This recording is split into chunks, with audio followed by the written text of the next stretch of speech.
أمرت أن أعبد الله مخلصا له الدين وأمرت لأن أكون أول المسلمين.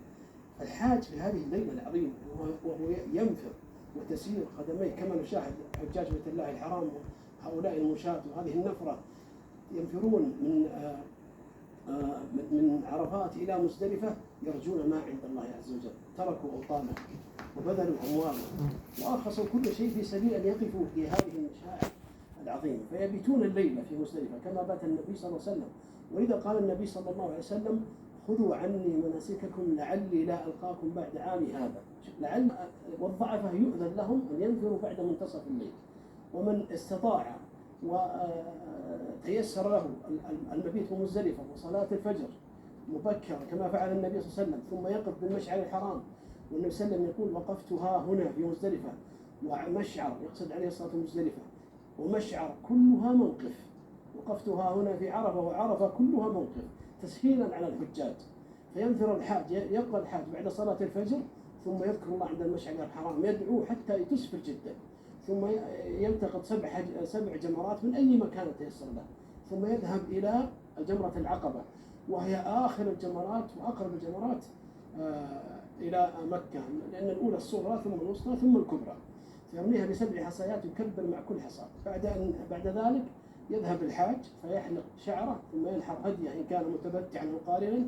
ثم يطوف بالبيت ويسعى بين الصفا والمروة إن كان متمتعا أو مفردا أو قارنا لم يسعى قبل. هذا ما نشاهد الآن، يشاهد المسلمون في أصقاع الأرض في هذه التسهيلات العظيمة. هذه الدولة المباركة قيادة خادم الحرمين الشريفين سمو ولي العهد عادل الأمين وفقه الله عز وجل، والذي وصل في هذه اللحظات إلى المشعر منى للوقوف بنفسه حفظه الله تعالى على تسهيلات الحجاج وما تقدمه هذه الدولة المباركة لحجاج بيت الله الحرام وضيوف الرحمن.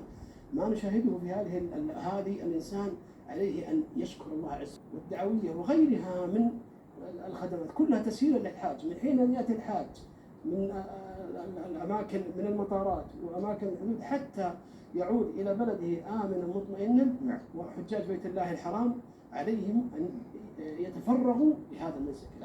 العظيم في هذه الأيام المعدودة اللي عز وجل قال فيها: واذكروا الله في أيام معدودات. نعم، إذن نشكركم لحضوركم معنا في هذه التغطية والمشاركة لتغطية موسم حج هذا العام في برنامج بسلام آمنين. ولضيق الوقت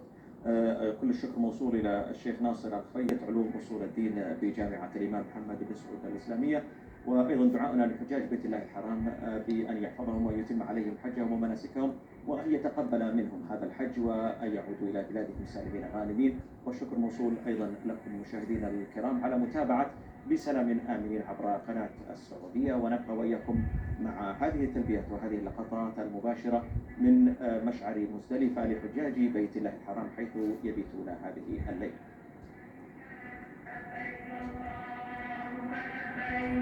لبيك لا